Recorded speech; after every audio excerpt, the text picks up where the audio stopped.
Thank you, Whip. Well, look at that. Is that a bird? Whoa, it's like autopilot here. We've got a runaway podium. The Democrats have tried to shut this thing down, too. Once again, today, Republicans will reopen the government after Democrats shut it down. It's like we've seen this movie before, just a few weeks ago, that Democrats shut the government down for a record amount of time. And it took President Trump working with Republicans to finally get it reopened. And we're going to do that again today. And as the whip said, if some Democrats want to join us, we welcome them. But you've seen their leaders, like Hakeem Jeffries, say they want to keep the government shut down. And you'd ask why. Well, it's surely not over ICE, because we've already funded ICE in the One Big Beautiful Bill. But what does a no vote mean today? If Democrats like Hakeem Jeffries vote no today, they're voting against a 3.8% pay raise for our troops. That's in this package. What they're saying is they don't want our troops to even get paid, let alone get a pay raise. Because as it stands today, troops will not get their next paycheck if Hakeem Jeffries and Democrat leaders get their way.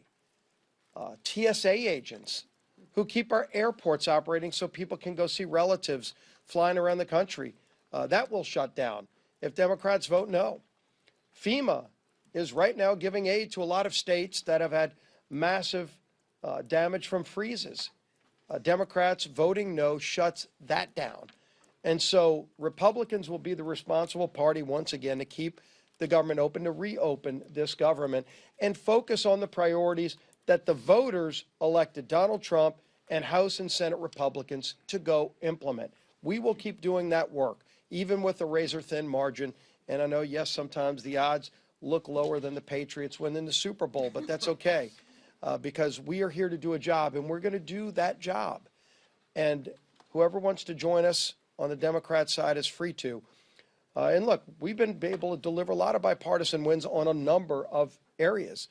If you look at holding people accountable, Chairman Comer's right now in the middle of a negotiation with the Clintons. Bill and Hillary Clinton were subpoenaed on a unanimous vote, Republicans and Democrats voting unanimously, which almost never happens in the Oversight Committee, and it did, to say they have to come forward and testify over the Epstein files.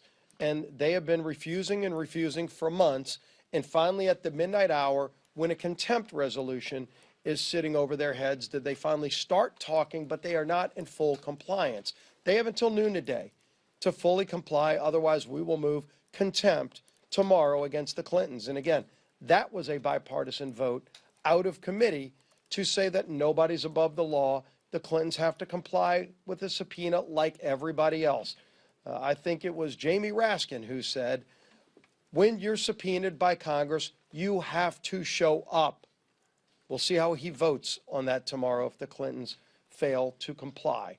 But we're going to keep doing our job. We're also bringing an important bill on critical minerals to the floor to open up the vast resources of this country that have been shut down by the previous administration so that we don't have to be reliant on countries like China for the critical minerals that run so many of the products we use every single day. This Republican majority is going to keep delivering for the American people while we meet the basic obligations of government, like keeping the government open and reopening the government, which we'll do today. The man at the head of that effort is our great speaker, Mike Johnson.